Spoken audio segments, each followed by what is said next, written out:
Welcome, guys, to the Education Portal podcast. And we are here with Mackenzie Baker, Jonathan Steedman, and Aidan Muir. And we are talking about fad diets with the new year coming up. Couldn't be a more pertinent topic. And hopefully this conversation is one that's useful to all of you who may be following fad diets or have followed fad diets before, and will help you better understand what to look out for in fad diets and why they are potentially harmful. So, Mackenzie, I figured you could kick us off. What are the characteristics and features of a fad diet? Yeah, thanks for having me on the roundtable, mate. Really appreciate it. Okay, so maybe we could start off by defining what a fad diet is. Now, I looked through a bit of the research, and the general theme that I got was it's based upon trends. So it's trendy. So that's the first component. So trendy diet patterns known to be a quick fix. So a quick fix would be the second one for a long-term problem. Okay, so a trendy diet pattern known to be a quick fix for a long-term problem. Now, the opposite end of the spectrum might be defined as a traditional diet pattern. And obviously that's a little bit vague, but the particular paper that I looked through cited the Mediterranean diet. So yeah, I guess that kind of gives some characteristics of fad diets. So with that definition in mind, that quick fix solution, why is that attractive for a lot of people? Why is that something that people are pursuing, as opposed to sticking to something that will take a little bit longer, but is probably more realistic and sustainable? I would say because of the trendy aspect. That would probably be the primary driver, in my opinion, at least. Someone they look up to does it, someone who they know does it. It sounds interesting. It's kind of cutting edge, if you will. It goes against the grain, and everyone wants to try and look for that magic pill rather than going through, I guess, the work. So anything that can be like a quick fix, a get rich quick scheme, if you will, that will carry a greater degree of appeal, which is probably why fad diets consistently seem to be quite popular, even these days. Perfect. And Jono, what do you think? A lot of the popular fad diets for the recent, I guess, year or upcoming year are going to look like. What do they look like for listeners? I worry that the carnivore style approach is going to continue to gain momentum. I think I'd say that's going to be the main one that we'll see more and more of, unfortunately. Fear of fiber, that sort of thing. And how does that fear of fiber get such significant traction? Obviously, Liver King is a huge advocate for a carnivore diet, despite his recent downfall, which I'm sure we can probably get into later. But why do these diets gain so much traction when obviously there's not a lot of logic or even research behind them? As Mackenzie mentioned, it's that social currency that they carry through, the guise of some popular, folk on the internet. But why do these diets get the attention when there's really no logic or research behind them? I think there's probably a couple of key reasons why. I think one of the first ones is the countercultural sort of idea. It's against the norm. It's different from what we know. And I think in a lot of people, everyone wants to hear that. They want to hear, the one secret the doctors don't want you to hear, all those sorts of things. It's an appealing narrative. I think as well, like in the case of the carnivore diet, it's been very well engineered and portrayed by people like Liver King or Paul Saladino, and that, the ancestral approach. They've always got their shirts off, they're in good shape, all of those things are very appealing. I think for the carnivore diet, there's a lot of people looking for an excuse to not eat veggies anyway, and that's a good one. And then there's probably the last thing is I do think, like with a lot of fad diets, there is that kind of initial period of time where people do see results quickly. You know, in the case of carnivore diet, it's almost certainly going to be a lower calorie diet than they've been eating. You know, like chips and donuts and chocolate and ice cream don't fit into that. So all that stuff's going to fall away. They're almost certainly going to be eating more protein than they were. So they're going to see short-term benefits. And so they've got this community feel as being, I'm part of this kind of countercultural alternative dietary approach. I don't have to eat vegetables and I'm getting results. You know, like, what a win. Like, let's just forget about my heart health. You know? Yeah, no, I totally agree. I think my first introduction into the nutrition space was through a low carb diet. And you guys probably don't know this story, but believe it or not, Dr. Jake Lenarden was the one who introduced me into a low carb diet and avoiding carbohydrates when we were 15, right? So no shit, right? One of the primary and most prolific binge eating researchers in our time was the one who started that process of me going through a binge restrict cycle. And there's no word of lie. We joke about this all the time, and it's probably the reason that I got into my line of work and he got into his. But essentially, he got great results eliminating carbohydrates or following a very low carbohydrate diet, lost a lot of weight. I was curious, and he told me, hey, you know, carbohydrates, you just cut them out and you lose weight. And I saw the results he got. I got great results. And, you know, lo and behold, I was an advocate for a low carb diet. Even so far as to, you know, social events and stuff, I'd say I was, you know, I had celiac disease so that I wouldn't get carbohydrates put on in my meal, right? But next point I was trying to allude to there, which I'll get you to touch on, Aidan, is why aren't people more aware, or why don't people learn from their previous attempts with these diets, that although they might seem to produce quick results and, you know, they work for someone else, there's a lot of consequences that come down the track when you follow a fad diet. And do you want to speak to that, Aidan? I don't know, there's a lot that goes into that too, because I've also seen people have successful weight loss attempts through a more traditional approach. And then say they start regaining, I sometimes question, I'm like, well, why didn't they go back to a thing that worked for them previously? But that goes both ways as well. Like with a fad diet, like say somebody goes keto, they lose 15 kilos really quick and stuff like that. And we can look at it from the outside looking in, being like, well, it's not a surprise that they had a lot of consequences with that. Maybe they regained weight, but in addition to that, maybe their gut health was a mess after that because they had such a low fiber intake and everything like that. But they can also focus on what was the positive that they got over that time frame. They might be like, well, I did lose 15 kilos. That did work. Maybe I'll go back to that thing. So I see it through a place of empathy as well, but there is obviously a lot of flaws that come alongside it too. Yeah. And do you think that obviously like that bias to only see the positive in something that we've pursued, like consciously, like we've made that decision to follow a diet, so we're not going to say, hey, I was an idiot for following that, like it didn't work, look, I regained all that weight, and lean into, well, hey, I did lose weight. Do you think that that's something that people can change over time? And how would you change that? Because it's a huge issue. If you can't highlight to people that, hey, the diet didn't really work because you regained the weight, you might need a different, you know, approach or strategy. But if you can't sort of reframe, you know, their perceptions of success, I think that's a huge issue. And that's where people just keep churning through, you know, these fad diets over time. Yeah. So in terms of how do we change people's perspectives and stuff like that, I very much practice in a motivational interviewing type of way, where I think leading people to come to their own conclusions and stuff like that makes sense. Like I personally, nutrition comes very easily to me. So I like try to relate to people with other areas, right? I had knee pain for 2 years, really bad knee pain, saw multiple physios, didn't have much luck. I found an alternative practitioner, I'm not going to name him, pretty famous on Instagram, and I did his program. I still had knee pain at the end of it, but I clung on to the things that I was like, oh, well, this one exercise really helped me and stuff like that. And I look at it from another perspective of being like, what got me away from doing that kind of thing was slowly moving back towards more traditional physio things. But it's kind of like I had to come to that conclusion. If somebody at the time was like, oh, you're an idiot, like, why did you fall for that thing?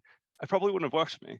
But if somebody's like slowly leading me towards those same kind of conclusions that make sense and make logical sense, it makes sense. Like I think there's got to be a lot of logic, a lot of explanations, a lot of rational kind of decision making and everything like that. But I think it's very hard to go from point A to point B in a like just a snap of the fingers and be like, oh, I was wrong. Now I'm going to change my perspective. So I think there's got to be like a slow guidance kind of process towards a better approach. Yeah.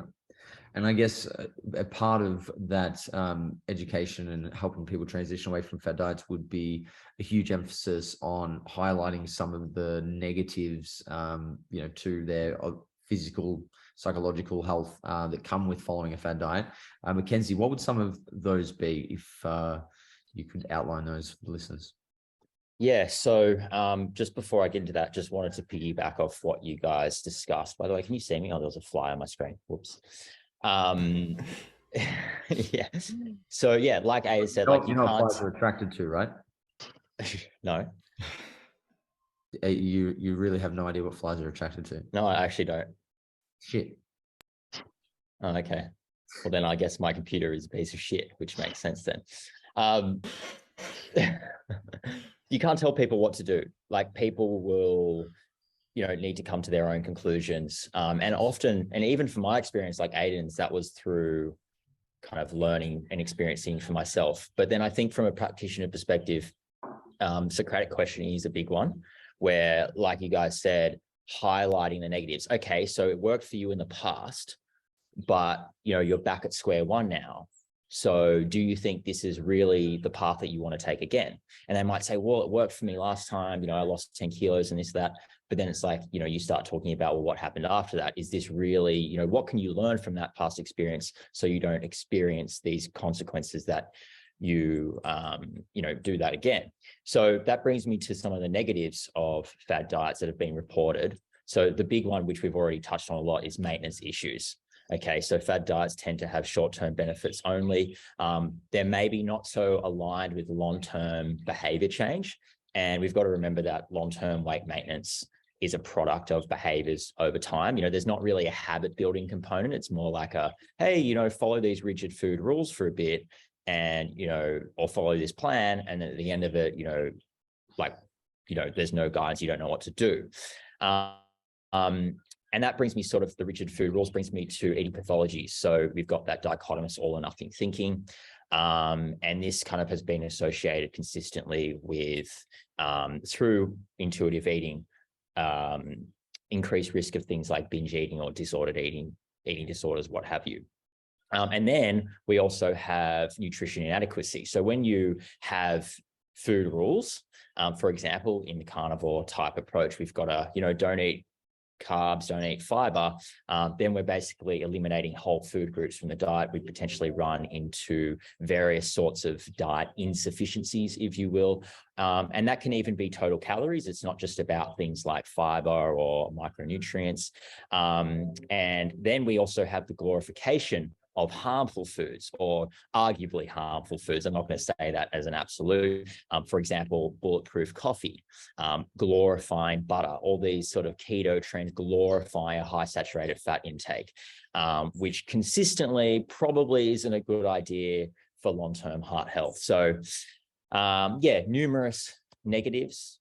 Just to recap, eating relationship, food relationship type situations, nutrition inadequacy, and that causing potential physical harm, as well as the risk of a hefty rebound.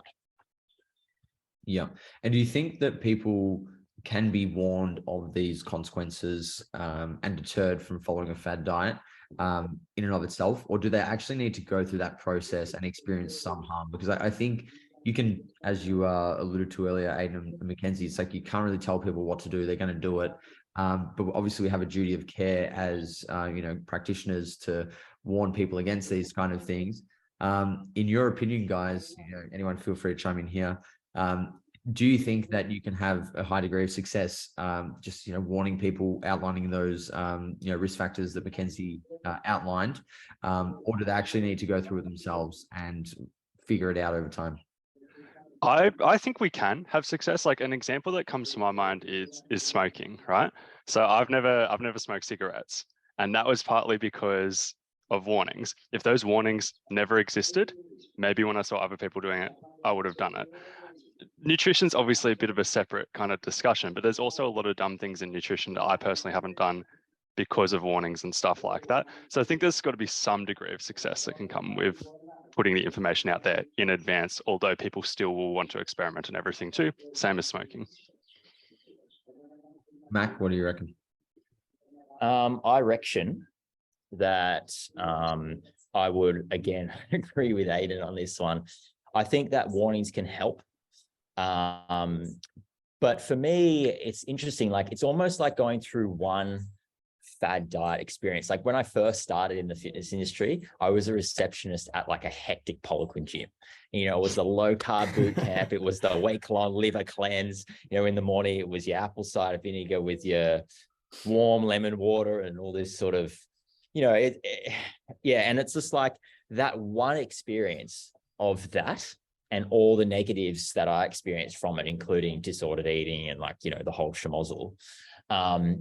That kind of led me to be warned about all the other fads. So it's like, based on that experience, there was no chance of me, you know, although I did try keto for a week, but, you know, more or less, there was no chance of me trying the carnivore diet later on. So I feel like one experience can have like a kind of reverberating or amplification effect on someone's view of nutrition, and that it helps them realize logic. Like, you know, through this experience, I am now better equipped with a bullshit detector. I am now better equipped with logic. So therefore, when XYZ, you know, brand new trendy fad diet comes up, or the opportunity to, you know, take some weird supplement or something, I feel like even like all these other areas of life too, not just nutrition, like, you know, these 6-figure boss business coach thing trend that's blowing up. It's like, the logic I learned from nutrition can be applicable to this, and me realizing this is a total bunch of shit, and I will not be paying any of those people any of my hard-earned. So yeah, I think that's all I'll have to say on that. One thing I want to pick out a little bit there, Mac, is I have got to know you a little bit better over the last couple of months, and obviously chat with you quite a bit. And you're quite a skeptical person, and you've got you know, a few brain cells, you know, between the noggin. Yeah, I do. That's my compliment for the day. And I'm not quite sure that most other people are as disagreeable, skeptical, and have as many brain cells as you. No offense to anyone listening, but I think, you know, we all know that one person will have an auntie who every year at Christmas, she's following another fad diet, and she doesn't, right? So in those situations, what do you do with those kind of people? Because obviously, if someone's willing to change, learn, and grow, there are some people who just get stuck in that cycle of perpetually following fad diets, and they're the ones who probably suffer the most, who need the most help. So what's your advice there? Yeah, so this is something that I've experienced many a time. Family members, you know, they're doing the infrared sauna. Oh, it helps you lose weight. They've spent the $5,000 or whatever, then got the thing bloody installed in their house, you know, following all the different diets, what have you. But I've also experienced in my travels, you know, traveling through Indonesia to remote parts, you go to these like surf destinations, and you get sort of like these more hippie individuals who are like, fucking the government this, never trust that, you know, they're all following Paul Saladino or whatever. And you just got to ask questions. Like, you can't say you're wrong, you're an idiot. Even some bloke here where I am now was telling me that he did a test that says he doesn't tolerate carbs well, and he does freaking keto unless he trains or something. I don't know. But you never say you're a kook, mate. Like, you don't know what you're talking about. You literally think you know more than like experts who have studied this their whole life. You're not going to tell them that, because they're just going to create, you know, a gap or a resistance between you. And this same thing applies to a client. But like I said before, you know, for me, just asking questions. Oh, how does that work? Can you explain that? Interesting. Okay. So, you know, just asking all these questions that sort of make them go, I don't actually know what I'm talking about. And they'll never admit to you in the moment, but at least it can start the train, I feel, of like differentiating thoughts. But yeah, it's not, there's not much you can do. And often it's better just to like smile and wave, you know? Yeah, no, I totally agree. I think changing people's belief systems is a very tricky thing. And one, I guess, tactic that I've learned has some utility in these kind of situations is thinking of taking your ideas into, you know, their belief systems, like through a Trojan horse. So, you know, you've got to come in with the disguise of, you know, empathy, interest, curiosity, and then that opens the gates. That is the Trojan horse, opens the gates, through all those questions. And then once you're in there, you can start planting your seeds, because they're going to trust you, and you have that buy-in. Because I definitely agree that you can't just come out swinging, attacking people's belief systems. But one thing that's become obvious as we've had this conversation is the more and more time has gone on, the more that these fad diets are using science or some technical advancement to support their efficacy, like with the doing a test to find out that you can't eat certain foods, this whole genetic testing diet and blood type diets and these kind of things. What do you foresee to be the future of fad diets? Aidan, Mackenzie, Jono, go for it. If anyone, I reckon Jono. Got any predictions here? I think the genetic personalized approach to nutrition it's already taking off with, like, is it Zoe or Zoe? And Tim, that guy. It's already, the excitement exceeds the evidence big time. And I think deep down, we all want to believe we're individual, like we're unique snowflakes, and that kind of personalized nutrition stuff really speaks to that. And so people feel like, whereas we know there's like big key principles in the diet, which pretty much apply to virtually anyone. And yes, of course, the way that we apply those principles in the individual scenario might differ slightly, but it's unlikely that zucchini is going to be good for me, but bad for Mac, right? But we want to believe that to be true, because then we feel like our diet is perfect and really individualized. And then there's the cost involved as well. If I've paid $100 for a consult, or I've paid $1,500 for a genetic test, I'm going to, like, that's human nature. I'm going to ascribe more value and more legitimacy to that thing that I've shelled $1,500 for.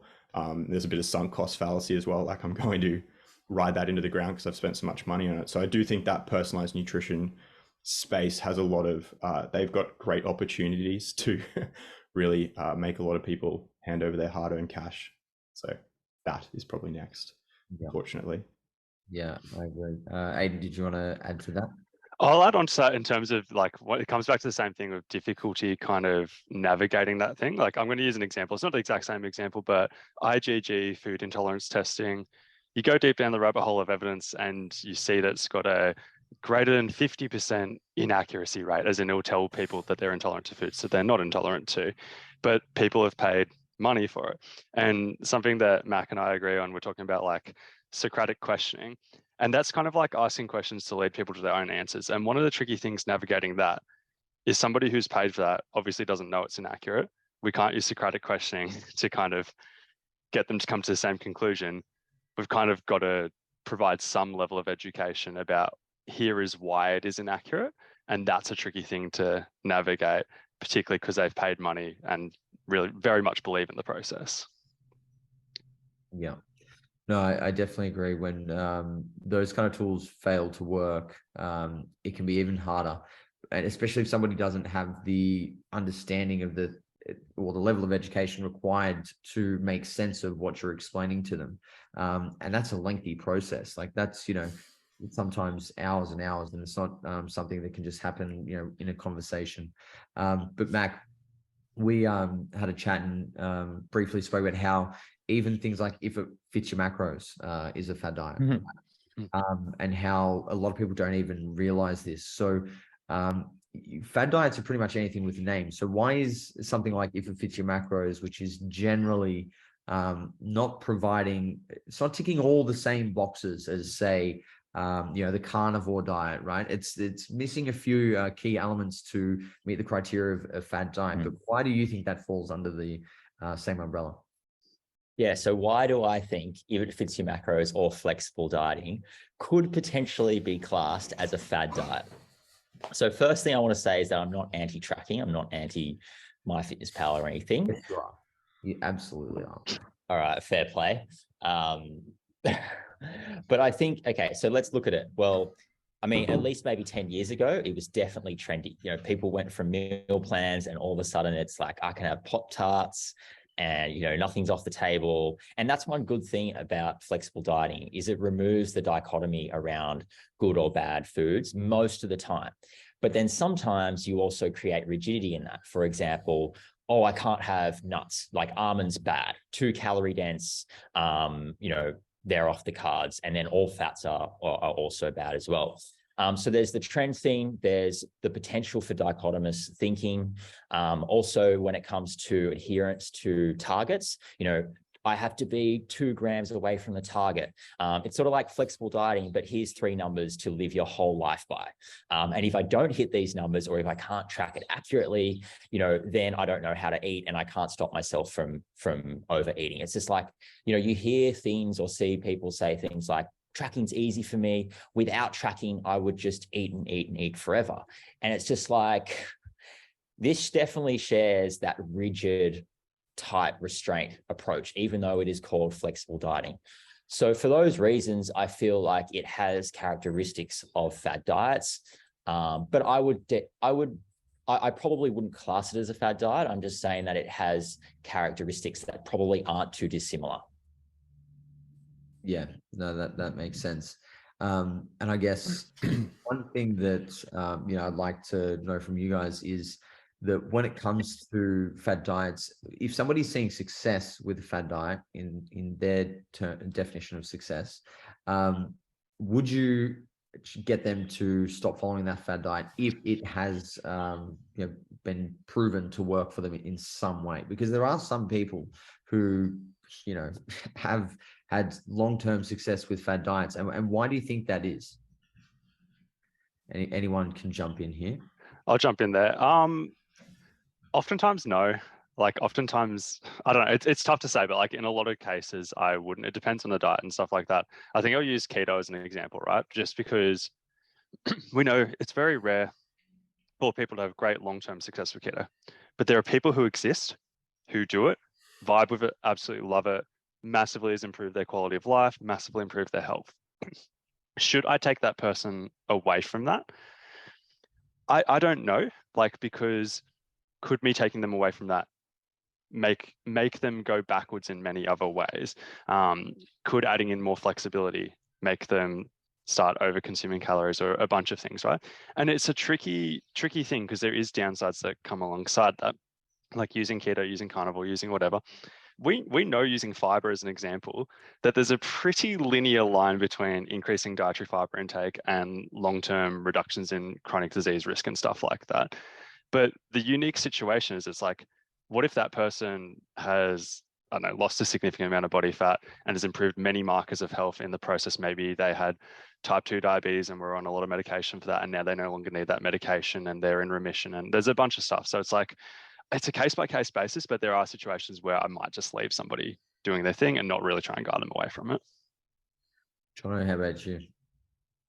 Yeah, very similar. I think it does depend on the fad diet that they're following, and so you're weighing up the risk versus reward, and I think the ketogenic example is a really common one that I see, and I would say that a lot of the time we continue a ketogenic approach, but within that you look to, can I increase your fiber intake as high as possible within the carbohydrate restriction? Can we increase dietary diversity? Can we change the types of fats that you're eating, so it's more polyunsaturated, monounsaturated, like all of those sorts of things. So I think for a lot of people, it's even using that, you can use that as the Trojan horse as well, of like, can I start sneaking in that stuff? And then, your training quality suffering. Well, let's just have some carbohydrate before you train and let's see how you feel. And then all of a sudden, again, they are the ones that need to pull themselves out of that diet. But if I can start by providing them with little tools along the way, and then maybe unpacking as well, why it works, right? So they don't believe it's this kind of magical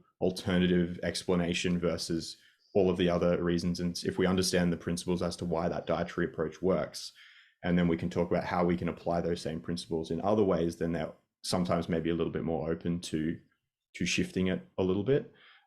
But again, it's very much like, if someone's like, oh, juice cleansers just work really well for me, that's not like, well, we won't work within that space. That's going to be start by building cognitive dissonance, and really trying to pull them away from there as quickly as they will allow. But I do think there are certain fad diets that, like paleo, there's the risk is much lower for them to be following that for a time. So it's typically an easier starting point. Yeah, no, I agree. I think there's certainly a spectrum of risk involved in various fad diets. Mac? Yeah, I think we have to display empathy, especially if someone has achieved great results with a particular type of dietary approach and they're really bought into it. It's their thing. We've got to understand where they're coming from rather than trying to create conflict between them or kind of resist their, I guess, opinions on something. But one thing to add to this is often, I guess, the best thing you can do as a practitioner or whatever, it depends again on the diet, like you said, Jono, like the nature of the fad diet. If it's juice cleanses, okay, no deal. But if it's something like the paleo where the risks are relatively small, often the best thing you can do is, try and keep them safe. And if you can, try and kind of sneak in a few additional benefits, like changing the type of fat content, trying to sneak in some fiber. Hey, like what you said, Jono, let's have some carbs pre-training and stuff. You can kind of help someone shift over time. But you can't kind of, I think sometimes the most helpful thing you can do is just try and keep them safe, and over the time, let them come to their sort of own realization. But one more thing I'll add is there are people, like Aidan says, who probably do say something like the keto long-term, and again, like it vibes with them and the consequences long-term aren't that large. But I think in a lot of instances, people will say that this is great long-term, like it's working for me, but they're not really that honest about it. Or maybe they're kind of like brushing stuff under the carpet. Like, for me, it's flexible dieting and tracking. People have like 2, 3, 4 year streaks on MyFitnessPal, and their whole life is governed by these 3 numbers, but they'll never tell you that their relationship with food is frankly fucked. Like, they know it deep down. They know it's a bit cooked. They know that they're fearful of fats. They know that they're making sacrifices in their life that they talk about, saying no to holidays, experiencing a lot of guilt and anxiety around social meals. But they won't talk about that because, tracking works for me, and it's like the thing that they will fight to the death about. And anyone who says otherwise, it's like game on sort of thing. So I think that's one thing to be aware of, is just maybe brushing under the carpet. Yeah, I certainly agree. I think even in my experience, when I was, following low carb diets at some points, or, tracking my macros, I was always focusing on the positives and pushing those negatives that I knew existed under the rug. And I think the reason for that is because you don't want to focus on the negatives. You're trying to make this thing work and to get the result. And in order to do that, you need to keep convincing yourself. And it's a very destructive mentality to have towards nutrition. But I can certainly understand, from my experience, why people do that. And I guess, in a similar note, why do you think that people, develop these fears of food that become so ingrained in their belief system that they are truly fearful to eat them? I know for myself, I was afraid to eat carbohydrates because I thought it would make me, gain fat. So why is it that people get so afraid of food when it's really just such an irrational, belief that they have in some cases? Obviously, if people are allergic to various things, that fear is fair enough. But for some people, it's completely rational.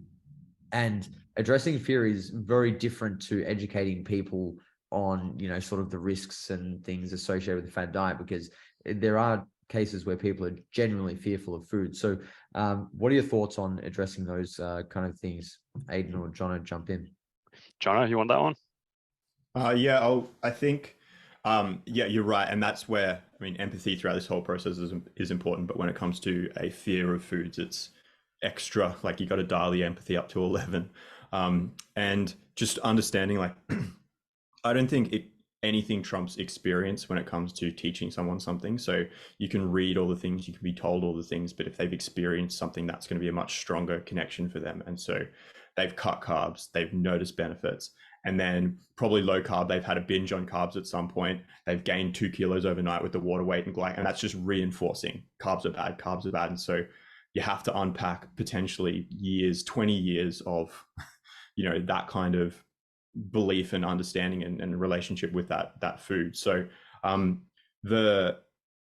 I think a few key points around that are firstly to make sure we're constantly acknowledging acknowledging the fear, acknowledging that it exists, and acknowledging that it's uncomfortable and difficult to push back against that, right? Just calling it out, and so people are aware that it's an uncomfortable process to work through.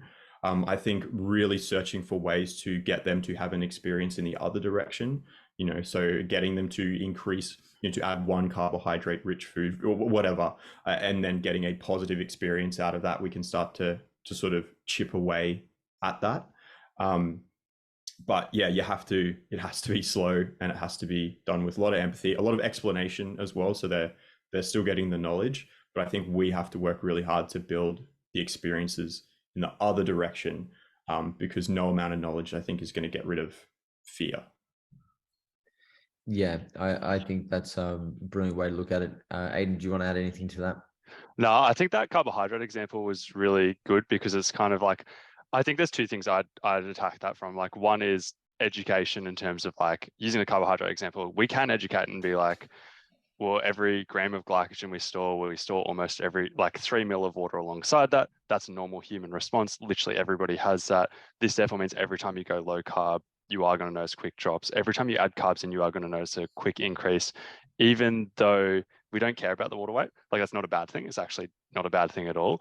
But then another thing, I don't know if this is the right terminology, but kind of like graded exposure is how I would also approach it, being like, what's the easiest way we can add carbs back in? Like, is it in a pre-workout meal? Is it in a post-workout meal? Is it like all of these kind of things, starting off slow and then slowly increasing, and ideally giving positive experiences with adding those carbohydrates back in. And that's why I'd start with the pre-workout carbs as an example, because it's like, it's an easy one to get in, and it's an easy one that's likely to give a positive experience and kind of unpack some of that fear a little bit, because there's a positive experience instead of a negative one, and then slowly improving things over time. Yeah, Mac. Yeah, I think both fantastic points from you fellas.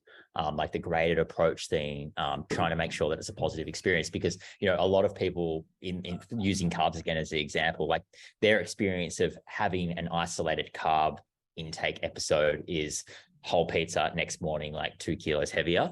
So I think the graded, like minimum effective dose type approach and then building up. But just a point I wanted to add is respecting autonomy and actually putting the client in the driver's seat and saying, okay, so, well, firstly, asking them, is this something you want to do? Okay, how do you think you can do it? And yeah, pre-exercise, I mean, for people who fear carbs, pre-exercise carbs is probably going to be a reasonable route in a lot of instances, just because it's like, well, I'm going to burn it. And like, people have this thing of like, I've got to earn my carbs, or I've got to utilize them, because if I eat carbs and I don't do something, then it's just going to be like, it's just going to make me fat. So, pre-exercise is kind of like potential good starting point. But yeah, just, asking them, where do you want to start? What do you want to do? And then if they don't have any ideas, then also asking for permission. Hey, there are a few approaches that have worked quite well for other clients in the past. Would you be interested in hearing those ideas and letting me know if you're keen on any of them? Yeah, or you could just create a 6-figure fix your diet business mentoring solution. Business masterclass. Yeah, business masterclass. That's what I was looking for. I guess I agree with all of those, and I think graded exposure is a huge factor in this, because you can't just get people to go from zero carbohydrates to all of a sudden, yeah, cool, here's your macros, you've got 350 grams of carbohydrates. They're going to freak out. Like, I've had clients who I've literally had to work from 0 carbohydrates, and I've just added in 20 grams and then another 10 grams and 50, and just slowly, and they got to 80 grams, and then we had to pull it back down. Like, it can be very, very tricky at times.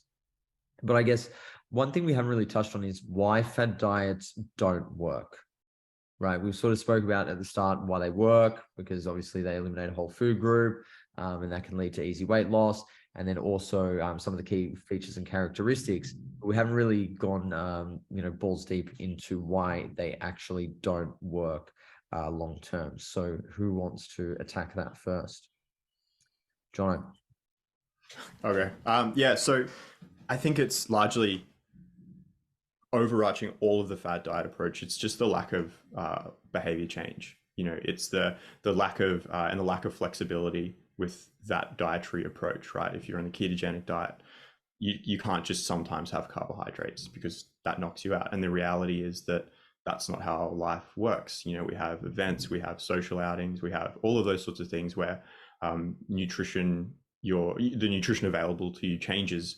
And if that fad diet approach is not flexible enough to encompass that, you either fail your fad diet or you maybe have some pretty disordered pathways through those social outings. And so I think there's that really extreme rigidity that doesn't take that into account. And then there's no knowledge or no education around longer term behavior change. So a lot of people come into fad diets with that time frame of, I'm just going to do this for 8 weeks, or it's a 12-week this, or it's I'm going to do it until I've lost 10 kilos. And they set those time frames, and they're probably successful, depending on your definition of success, during that time. And then at the end, they're left with two options: going back to what they were doing before the fad diet, or continuing the fad diet, and neither of which are particularly helpful long term. So I think it's just that that's the main thing. And I think the last point, which we haven't really touched on as well, is the fact that fad diets seem to do this wonderful marketing thing of making you feel like it's your fault if you failed the diet,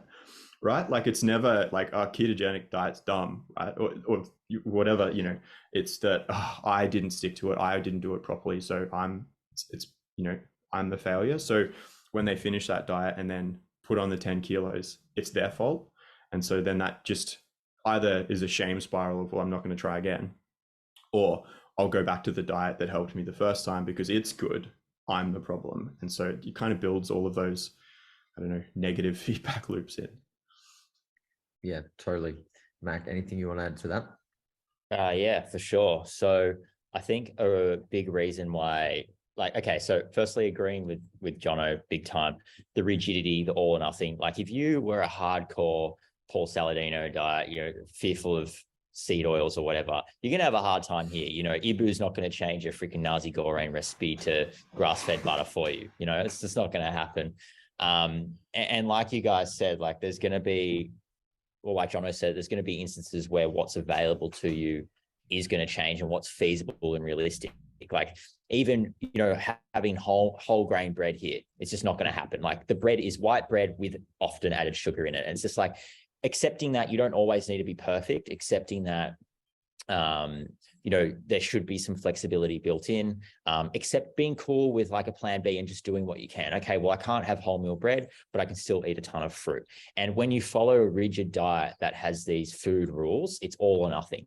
And if you can't do it all in, then it's like you're going the completely other way.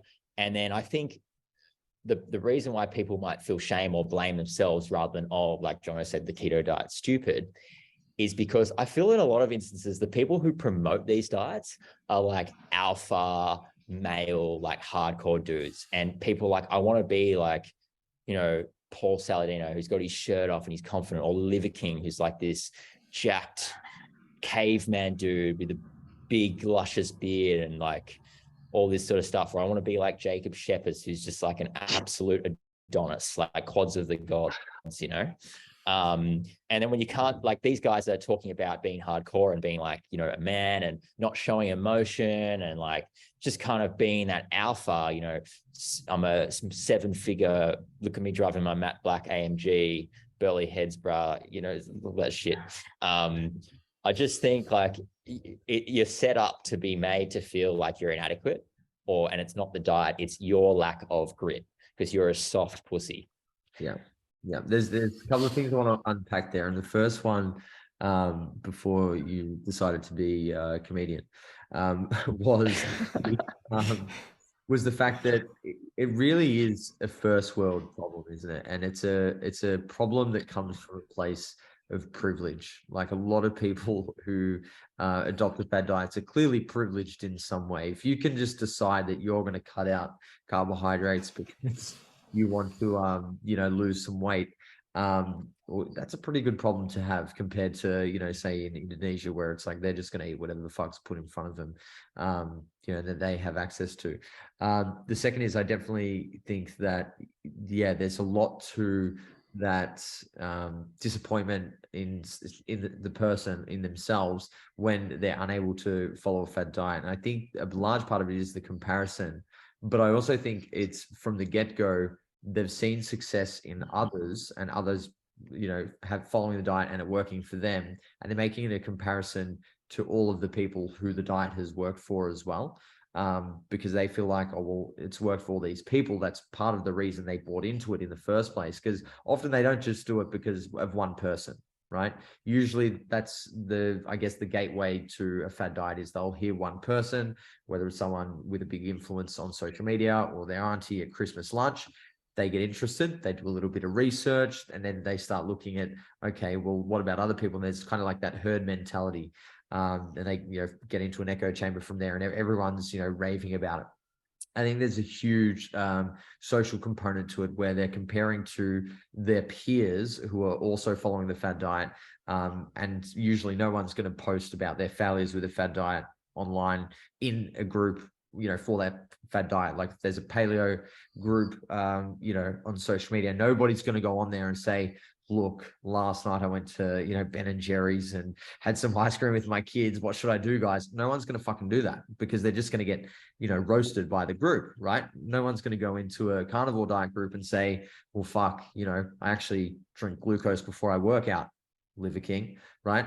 So, no one's going to do that. So I think there's just that, echo chamber where people are just, it's all success. It's all positive stories. Nobody's actually going to, share their hardships or, failures in these groups. And I think that's one of the tricky areas when it comes to dealing with this. Aidan, is there anything that you want to add to that? I'd add two things onto that. One is like, I guess, survivorship bias, which is kind of being like, say those groups, like if you don't have success, you can't just leave and move on and go on to the next scene. If it's a really bad experience for you, most likely. And the people who remain in these groups are the ones who they're noticing some benefit and everything like that. So more likely to talk about the positives. And the other thing, just like the social media echo chamber and stuff like that, almost everybody who promotes fad diets has a thing in common, which is they block people who disagree with them. It's such a common thing, which therefore means every time you go through comments, everything is positive, which kind of gives this social proof of being like, this thing works, this person's right, and nobody's ever disagreeing with it. Yeah, I think that's a really good point. The censorship of the failures is certainly something that exists, or the people who dissent and disagree with the quote unquote mainstream idea of that group. But yeah, in 2023, if you were to give some advice, guys, we'll go around one at a time, to people who are wanting to capitalize on that new year, new me motivation, and they're potentially looking at getting into a diet. What advice would you give, and how would you, I guess, suggest they avoid following a fad diet?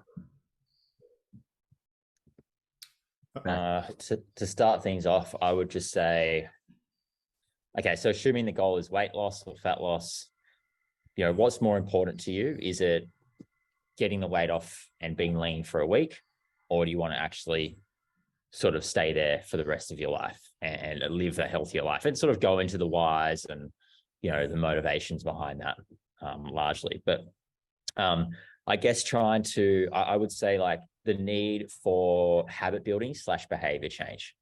That can be numerous things, like things that can be applicable long term. So, eating vegetables with most main meals, most, not all, because that would be all or nothing. Like, as an example of a habit or behavior that will have long-term applicability. Building the confidence to be able to go to plan B and not stress about it. Like, oh, I can't have my Biscoff egg white oats because I'm on holidays. The hotel has eggs on toast and I'm going to get some fruit on the side, protein and plants. Like, building these sort of habits that can be applied in like a broad applicability, that can be applied long-term, that aren't just like a short-term quick fix. Like, okay, if you want to do the short-term quick fix thing, like if you want to track your macros for 12 weeks or whatever, lose a 0.5 to 1% of your body weight a week, great. But let's just make sure that we're also spending some time and working on some habits that are going to benefit you in the long run. That's probably what I would say as advice. I like it. Jono? Yeah, I'd be wary of any diet with a name, unless it's the Mediterranean diet. That's probably the first thing. I think the second thing as well is, reflecting on all of the other approaches you've tried in the past that haven't worked, right? If they had worked, you wouldn't be thinking about what you're going to do in the new year. So reflecting on what those approaches have been, reflecting on the things that they share, what, you know, the things they have in common, because that can also leave clues as to the sorts of patterns in the past that haven't served you. And then really kind of, if you've tried multiple things and they haven't worked, maybe sitting down and having a strong talk with yourself about like, I need to think about doing this for 12 months, not 12 weeks, and accepting that and understanding that and almost embracing that. You know, we're playing the long game. I don't, you know, like we said, if let's assume weight loss is the example. I don't really care how much weight someone loses in 12 weeks. If in 12 more weeks they've put it all back on, you know, and something I hear a lot is like, fast forward 5 years from now, let's say that you've lost the weight that you wanted to lose and you've kept it off. You're not going to look back on that and be annoyed that it took you 12 months instead of 12 weeks. You're just going to be happy that it's gone, right? That's the key area. So really intentionally slowing things down and accepting that it's going to be a bit of a slower process. And then probably the last thing is, and then pick one behavior and nail that for like 3 weeks first. Don't try and change 20 things in one go. We know, we've seen it time and time again with ourselves, with our friends and family and our clients, like that never works. You might have 20 things that you want to improve. We probably all do. Write them down, rank them in order of bang for your buck, and start with number one, and don't move on until number one is ingrained. Like those are a few tips that I would use. Yeah, I really like that. Aidan. I'm just going to be echoing the others. Hey, so like I very much think long term, and a question I ask myself a lot when it comes to food, exercise, whatever, is what is the type of life I want to lead, and how does food fit into that? This is not a personal example. I don't like baking, but say I liked baking, right? And it's something that I really valued. It was really important to me. I liked baking cookies, and I also liked eating those. I would think about my life on a year-long time frame and kind of be like, where makes sense to bake most, where makes sense to bake less? How does, say I want to do an 8-week approach or like a fat loss phase or whatever it is, and then maintain for the rest or whatever. Do I bake less during that phase? Like the answer is probably not zero. It's probably not baking ever. Maybe it is less during that phase, but I also need to be thinking long-term enough to be like, okay, what's the transition out of that phase? And how do I include this thing that I really value enough over the course of the year and stuff like that? So it's like, on the one hand, I preach sustainability and being like, we shouldn't make heaps of changes that we wouldn't want to do for the rest of our lives and stuff like that. But say we're going to disregard that and we're going to be like, oh, I do want to be a bit more aggressive for this kind of 8-week phase or something like that. I think you need to plan out and be like, what is something that I can do realistically for this 8-week phase? And also, how does that fit into my longer time frame so that I don't make a decision that is detrimental to the life I want to lead long term? Yeah, no, I definitely agree. I think having a sliding scale when it comes to certain behaviors, is really useful concept, because that avoids the all or nothing, and it helps us upregulate and downregulate, the things that we need to do or want to do, depending on specific situations, goals, and the context that we're in. But I guess a question I'll ask you, Aidan, is, with the new year, there's a lot of motivation, right? And as Jono mentioned, we have, it's probably a good idea and wise to focus on one behavior at a time and not to try and overhaul your life. But the issue a lot of people face in the new year is they have a little bit more time off, right? Because they're on holidays, right? They're excited. They've got more motivation. So they're trying to change everything at once to get the ball rolling. How would you advise people to sort of temper that motivation, right? Because it's pretty overwhelming. Like I even know myself, like new year, it's like, there's just excitement. There's just, a lot of drive to improve everything and all at once. So how would you advise people to temper that motivation to want to change numerous things? And how can they direct that to only one thing?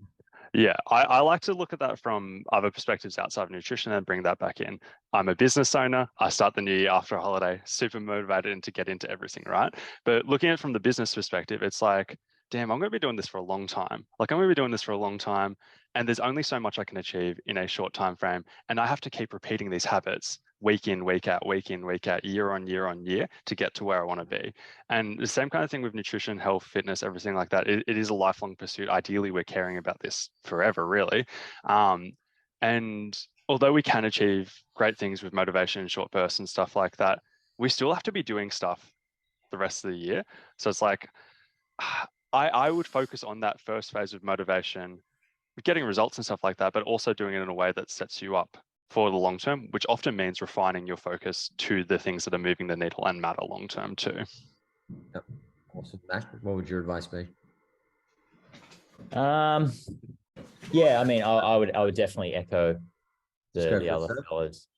Chill out. Yeah, pretty much. Just, but also like taking advantage of that motivation. I don't think that's a negative thing. And I think Aidan's actually said this before very well on social media is, it doesn't need to be sustainable. What you're doing right now doesn't need to be sustainable forever. So if you want to do like an 8-week thing, cool, awesome. But like Aidan said, think about, well, really bring it back to what do you want from life? And, understanding that food should enhance your existence, and the existence that you want is individual. So kind of not losing sight of that. And then, like I said before, making sure that there is an inbuilt focus on not just following something blindly, but actually seeking at building behaviors, changing habits, whatever you want to call it. But yeah, not trying to overwhelm yourself. Like Jono said, every couple of weeks, you focus on one thing, you have to be conscious about implementing it, and then it becomes autonomous. Great, move on to the next. And sort of like, this is that habit building thing, which, has that sort of long-term applicability. And it's so rewarding. Like, I get such a kick out of clients who are sort of going down more of a habit building approach. And, they've got a bunch of habits and they're just slowly building them over time. And, we use a platform like with the traffic light system for like habit building. We sometimes use it. And when you just see like oranges and reds for certain habits, and then over time, it just becomes like more green, and they're like, oh, this is just what I do. And it's easy. Like, it's just, for me, that's where the gold lies as far as like practitioner reward. A lot of people, I feel anyway, are like, oh, yeah, hectic before and after photo, mate. It, like, looks hectic. Like, for me, the real like passion, the joy comes from seeing things like that. So I really like what the fellas mentioned before, and I'm definitely in agreement with that. Awesome, Jono. And this was obviously your advice initially was for people to just focus on one behavior at a time. So when they're super motivated, how do you go about keeping them from trying to change multiple different things? It is a tricky one because like motivation, you do want to use it. You want to capitalize it. You don't want to be the killjoy of like, if someone's super excited, just like, no, sit down. We're just doing one thing. I think from a practitioner perspective, I would view it as we want to capitalize that motivation. Yep, we can do maybe a couple of extra things, but and I think like Mac mentioned with having maybe a shorter time frame for the beginning of that year, that 8-week focus, that 8-week push or sprint or whatever is okay. And as a practitioner, I'd be supporting them in that, and also just trying to like sneak in. And let's eat veggies at most meals. Like, let's have 1 to 2 pieces of fruit a day. So we're still doing a bit more aggressive approach that's time-based, capitalizing on that motivation. But within that, we're still building those like intrinsic habits that don't change regardless of what you're doing, whether you're doing an aggressive approach or a maintenance approach. I still want veggies at most meals. I still want, you're hitting those targets. So yeah, I'd be a little more lenient at the beginning of the year with like, oh yeah, cool, let's go a little bit more all in, but let's also let's go all in, but on the building on a foundation of habits that are going to last you for the rest of your life. Yeah. I like that. I guess one thing, I want to bring up before we wrap things up, fellas, is that despite our best efforts to obviously help people with their nutrition and to make these improvements in their approach over time, the reality is like we're facing an obesity epidemic, and body weight's just increasing over time. And the reality is a lot of that weight gain comes from the festive season, and people don't lose it year on year. And that's where, we typically see increase in body weight over the lifespan. So what is it that people are doing wrong, during the year when they're trying to diet or come out of these diets? Because we know start of the year, they go into a diet, whether it's fad diet or not, they'll go in and attack it. What are they doing wrong, when they come out of these diets, or when they, transition into the holiday period? Like, where are people going wrong that's leading to just increase in body weight over time? I know that's a very loaded question, but I think it sort of ties everything up as to why people are, trying fad diets in the new year, because they're gaining weight over Christmas, but then we're seeing this snowball over time. So any thoughts on that? Do you want to Aidan, kick us off? I don't have the audacity to say where are people going wrong, but I will highlight one place that I think people are going wrong. So I think one place is even just planning transition phases out of any dieting block. Like whatever your fat loss approach or anything is like that, by definition, a calorie deficit is different to maintenance calories, whether you track it or not or whatever. So if you are aiming for a fat loss phase, that is a little bit different to what you want to be doing at the end and maintaining. The habits will be a little bit different and everything like that too. And I think almost everyone puts heaps of emphasis on what am I doing during the fat loss phase and not nearly the same amount of effort and thought and intensity into what am I going to do in the next step after that. So even if it is successful, it's like, well, what do we do after? Because ideally the maintenance phase is the more important aspect. Yeah, I definitely agree. I think that's a huge factor, is that post-diet transition. Mac? Yeah, I definitely echo that. And I'd add a few points. So people dieting right up to Christmas Day, or trying to diet through the months of December. I'm not going to say that everyone should stop dieting, because there are probably some people out there who it aligns with whatever their values and what they're doing and what have you. Like Brandon Kempter, I'm not going to say to him, mate, you're going to have to put that comp prep on the maintenance burner for the month of December. Obviously it's his everything. He's not going to have a problem with it anyway. I think dieting right up to Christmas Day and not actually having a phase where you can eat at maintenance, like a transition phase, letting things normalize, establishing what maintenance looks and feels like for you, because, also sort of normalizing what might be an increased food focus at the end of a dieting. So I'm bringing that down to baseline. But I think the root of this really is built for me on the all or nothing. I'm personally someone who has had a horrific track record with Christmases. And it's probably the only the last couple of years where I feel like I've enjoyed it and, eaten in a way that enhances the experience. Previously it's just been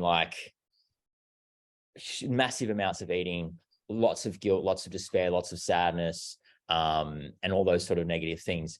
And it comes to, I feel like the root of it is the all or nothing, and when you have fad diets, linking it back to the topic of today, when you have rigid food rules, when it's all or nothing about them, you're setting yourself up for this kind of excessive overindulging. And obviously indulging is fine through the holiday period. It's pretty normal.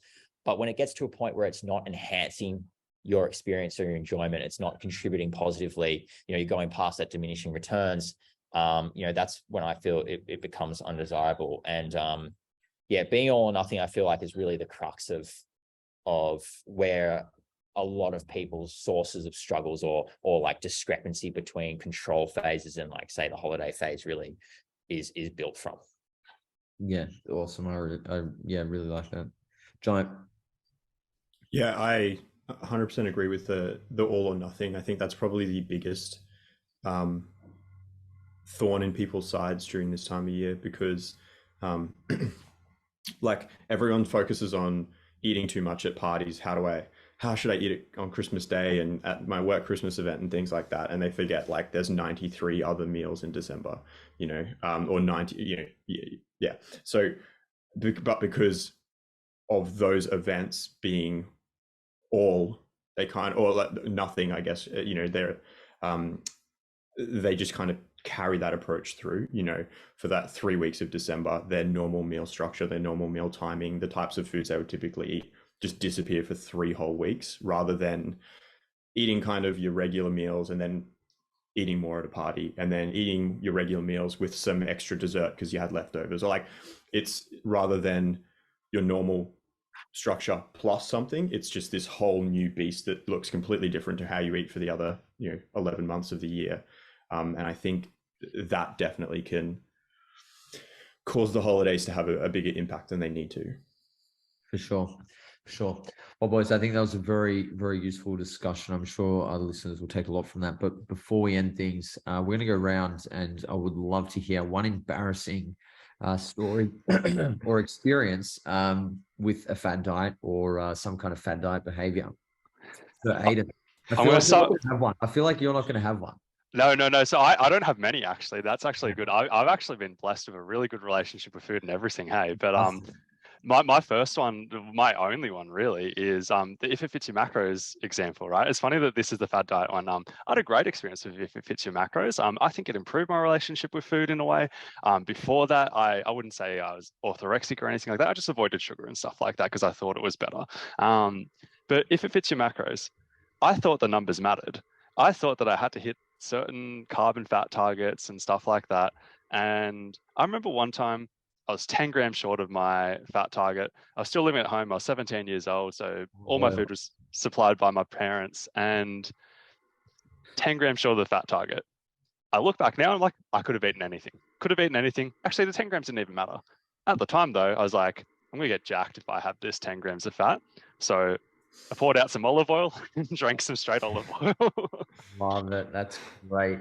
Were you the kind of guy who got so granular with the macros, you even tracked like your fiber intake and got into micronutrients stuff? Nah, not at all. Hey, I wasn't even like, I was even fine with like not weighing stuff out and just like guessing and stuff like that. But that was just one example where I was like, nah, olive oil is going to make me jacked. You're just like a normal person then. Screw you. Mostly. All of us have had to walk down some kind of shitty disordered eating pathway, and here you are just having like a normal, healthy relationship with food. Like, Mac, I'm curious to hear this. I reckon you would have done some absolutely whack shit in your time. Oh yeah. Oh yeah. Let me tell you, Aidan, mate, I'm like, this guy, lucky as hell, never copped the shit.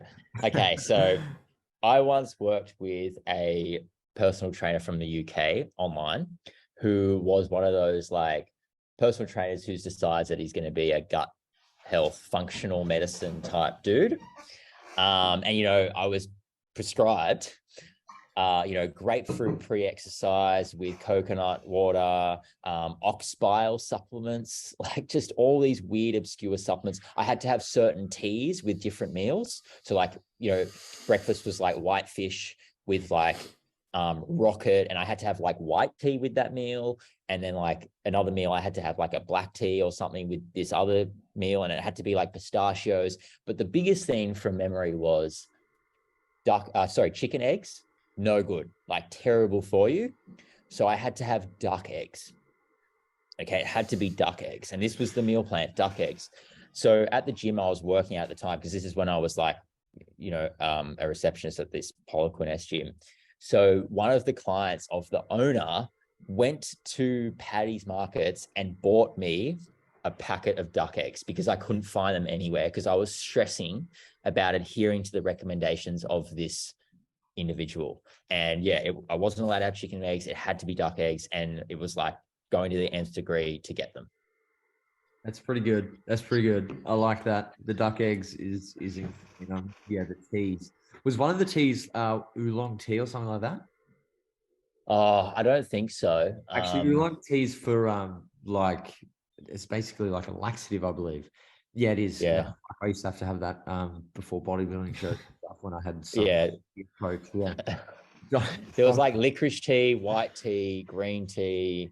Like I had an assortment of teas in the house. And this is when I was living at home as well. And like my mum was just like, you know, I used to be afraid of like my dad used to spray Mortein for the mosquitoes. I used to spray the Mortein and I'd be like, my hamstrings are going to get fat. Xenoestrogens, man. Like, and my mum was just like, oh my God. My mom talks to me about it now and she was like mortified. She's a concerned parent. My dad was the exact same. When I was doing bodybuilding, he used to say to me, Jacob, why are you doing this shit? This shit's not good. You know, you look sick. You know, I want my son back. Like, okay, this is embarrassing. This isn't my food story, and John, I'll let you continue. But yeah, like my dad was concerned, right? And I moved out of the family house because my dad put olive oil on my chicken. I'm not even fucking. I shit you not. This is like, so my parents were refrigerated. and obviously like a lot of, tension, emotions running high at the time. And I just turned like 18. So I'm like, becoming a man and, trying to, test out, where I stand with my dad and things like this. And so anyway, he's said he'll cook my chicken, cooks my chicken. And I said, explicitly multiple times, no olive oil. Yeah. Because I used to eat like just a roast chicken, just the breast. That was lunch. Anyway, he serves me the chicken. When you've just had plain chicken for fucking 12 months with no olive oil and it's cooked in olive oil, you can tell the difference, right? Like, and I said, Dad, this is cooked in olive oil. And he's like, no, it's not. No, it's not. He goes, just shut up and eat it. And we had this big blue, packed my bags, went to mum's, and I actually never lived with my dad after that day. Oh, that is gnarly. Jeez. Yep. This is the consequences of fad diets. Like this is the like how deep it can go. Yeah, it can. It's bad. It can really fuck you up. Like, yeah, Fuck you up. I missed out on social, situations. Like I got to fucking, I could write a book on the stupid stories and situations I was in because of my fucking diet. But anyway, I just had to add that in there with the duck eggs. Oh, gnarly. Jono, you're up. Jeez. That frustrates me though when people are like, oh, why are you picking on fad diet? Why are you picking on this person? Why are you being so mean? It's harmless. They're getting good results. It's like, you don't understand the long lasting consequences that this seemingly innocuous diet can have. But anyway, I'm pretty lucky. I'm glad Aidan threw himself in first, and because I'm the same. I've been very fortunate to have parents who've always cultivated a love of food, a love of cooking, and all of those sorts of things. I'd say probably the biggest idiotic thing I did was back before I literally first year of nutrition undergrad. It was the first year of like actually proper training as well. I'd never done weights or anything before that, and T-Nation was the Bible. And so I was getting I was only training with kettlebells because they are far superior to dumbbells and barbells.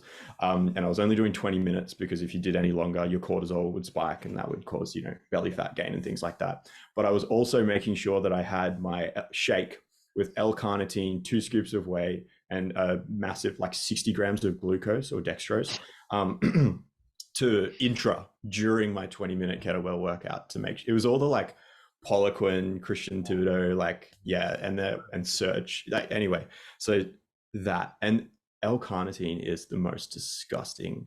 My girlfriend at the time, my wife was like, you have to stop taking this. I didn't smell. I've heard that can happen. I didn't, but every time I'd blend it up, she'd be like, that's you have to have that out of the house. So I've got a ripping story on L-carnitine. I've got a ripping one too. Okay, so we'll share L-carnitine stories. So back when, bodybuilding's a really perverse subculture, right? It's like people have no idea until they're actually in it, how fucking weird and bizarre it can be, right? So I was in contest prep. This is while I was living with my dad. So just before, actually, no, it was after I'd moved out with my dad. Me and my dad went down on a holiday for a weekend, a week out from my bodybuilding show. So he came down and again, we had a fight because he was cooking toast and I can smell the toast. And I was like, Dad, can you not cook in here? I'm literally a week out. I'm starving. My senses are so heightened. Anyway, I'd finished all my, macros, my meals for the day. And it was 6 o'clock because I was on 1,400, 1,500 calories, fucking, tired, exhausted. And the only thing that I could eat was, celery, because it was the only thing that I had 20 calories left. So I'm having my celery, and I used to have my celery and pour L-carnitine on it because it kind of had this vinegary taste. So I used to eat that as a regular meal to get my L-carnitine in and to obviously eat a low calorie fucking food. And I tell you what, looking back on that, that's the most disgusting thing I've ever done. Diet taste buds. Oh my God. But it tasted good at the time. It tasted good. And again, my dad was very concerned. He's like, what are you doing? Just have a slice of fucking bread. I'm like, Dad, you don't get it. I'm burning fat here. That's so gnarly.